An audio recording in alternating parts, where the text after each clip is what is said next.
La administración nace con la necesidad humana de organizarse y de esta manera poder subsistir. En la época primitiva, los miembros de la tribu trabajaban en actividades de caza y pesca, pues su costumbre nómada facilitaba la búsqueda de animales y fuentes de agua. Los jefes de familia ejercían la autoridad para tomar las decisiones de mayor importancia. También existía la división del trabajo originada por la diferencia entre la capacidad por sexo y edad.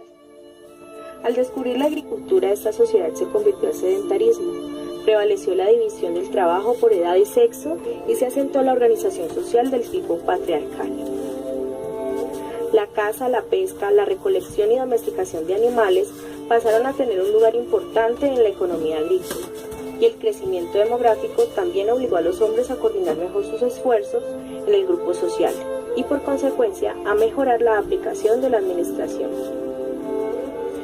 Las trascendentes variaciones que el trabajo produjo en el ser humano y en sus capacidades físicas y psíquicas fomentaron nuevas costumbres, contribuyendo a la generación de ideas mágicas y artísticas con derivaciones religiosas. Un ejemplo de este comportamiento lo tenemos en la existencia de ritos funerarios llevados a cabo desde tiempos remotos.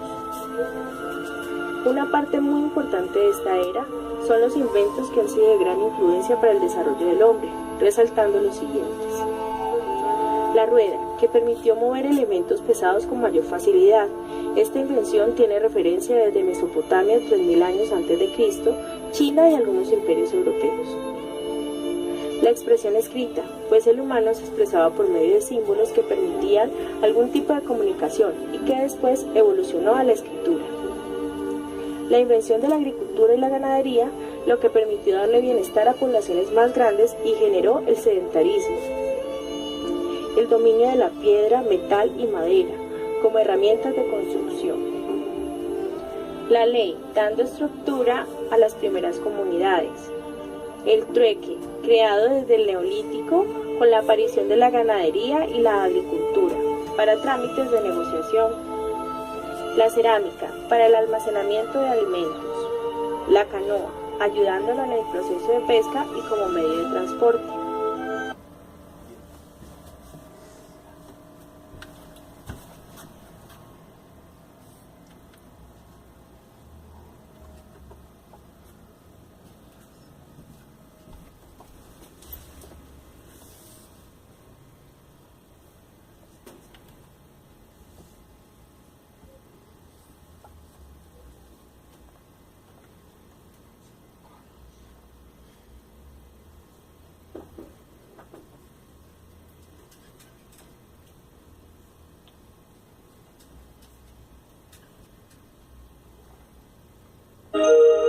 La primera forma de escritura de la que se tiene noticia apareció en la región de Mesopotamia, situada entre los ríos Tigris y Éufrates. Allí había una civilización con un alto grado de desarrollo. Crearon unos símbolos que poco a poco se fueron convirtiendo en signos. Otra de las grandes escrituras de la antigüedad fue la de los egipcios. Este complejo sistema utilizaba 3 tipos de signos. Esta escritura fue descifrada por el francés Champollion, utilizando las inscripciones de la piedra de Rosetta. Los egipcios utilizaban las plantas de papiro que había en las riberas del Nilo para fabricar un soporte a la escritura. Después de dejar secar la planta, se cortaba en finas láminas que se unían formando un tejido flexible.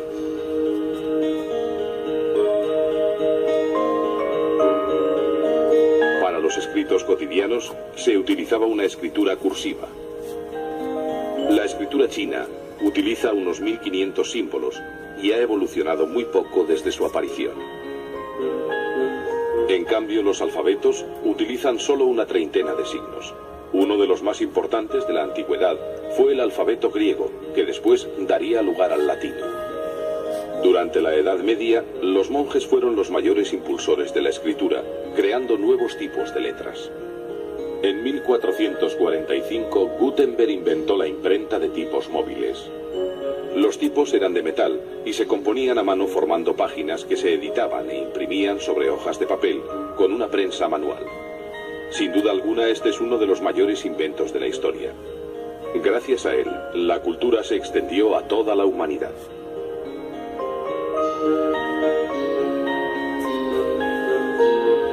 máquinas rotativas modernas realizan la impresión a gran velocidad. La difusión de los libros se considera el elemento clave en el desarrollo de la civilización.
Está tan difundida que no falta en ninguna sociedad ni en ningún momento de la historia. En toda sociedad, por primitiva que sea, encontramos que el hombre era educado. Los pueblos primitivos carecían de maestros, de escuelas y de doctrinas pedagógicas. Sin embargo, educaban al hombre, envolviéndolo y presionándolo con la total de las acciones y reacciones de su rudimentaria vida social. En cualquiera de las sociedades civilizadas contemporáneas encontramos educadores, instituciones educativas y teorías pedagógicas, es decir, hallamos una acción planeada, consciente, sistemática.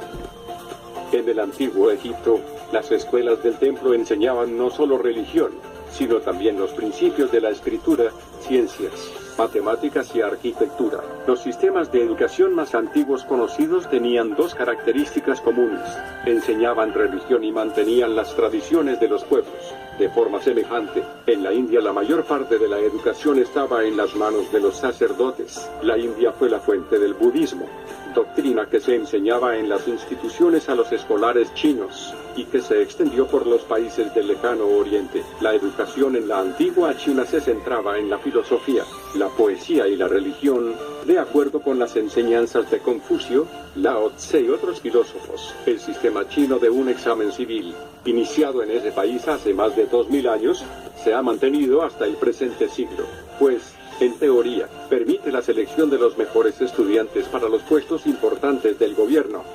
Los métodos de entrenamiento físico que predominaron en Persia y fueron ensalzados por varios escritores griegos, llegaron a convertirse en el modelo de los sistemas de educación de la antigua Grecia, que valoraban tanto la gimnasia como las matemáticas y la música. La Biblia y el Talmud son las fuentes básicas de la educación entre los judíos antiguos. Se les enseñaba a los judíos conocimientos profesionales específicos, natación y una lengua extranjera. Los sistemas de educación en los países occidentales se basaban en la tradición religiosa de los judíos y del cristianismo. Una segunda tradición derivaba de la educación de la antigua Grecia, donde Sócrates, Platón, Aristóteles y Sócrates fueron los pensadores que influyeron en su concepción educativa. Los conceptos griegos sirvieron para el desarrollo de las artes, la enseñanza de todas las ramas de la filosofía, el cultivo de la estética ideal y la promoción del entrenamiento gimnástico. La educación romana, después de un periodo inicial en el que se siguieron las viejas tradiciones religiosas y culturales, se decantó por el uso de profesores griegos para la juventud, tanto en Roma como en Atenas. La educación romana transmitió al mundo occidental el estudio de la lengua latina, la literatura clásica, la ingeniería, el derecho, la administración y la organización del gobierno. Muchas escuelas monásticas, así como municipales y catedráticas, se fundaron durante los primeros siglos de la influencia cristiana.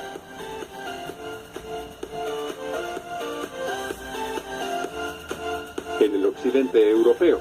Durante el siglo IX ocurrieron dos hechos importantes en el ámbito educativo.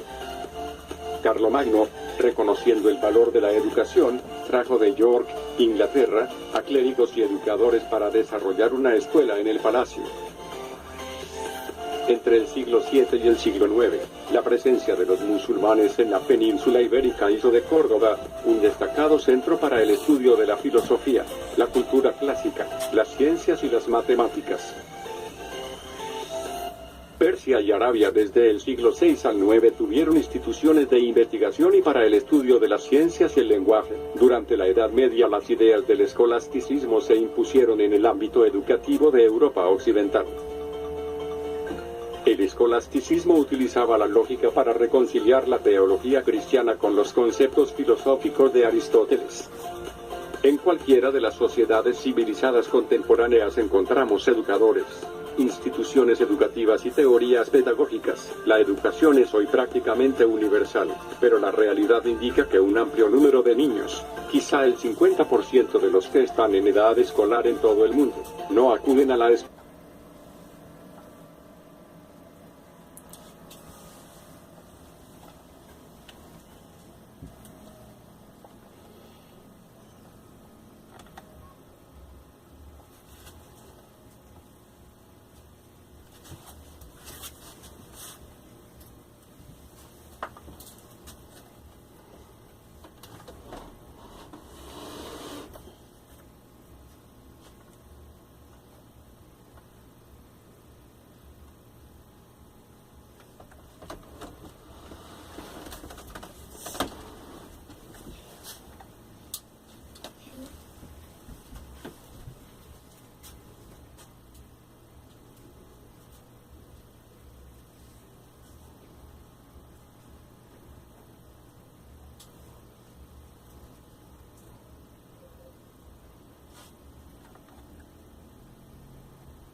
En los siglos XVII y XVIII, años 1600 y 1700, la Edad Moderna comprende un periodo de grandes contrastes culturales, políticos, religiosos y económicos en la sociedad europea.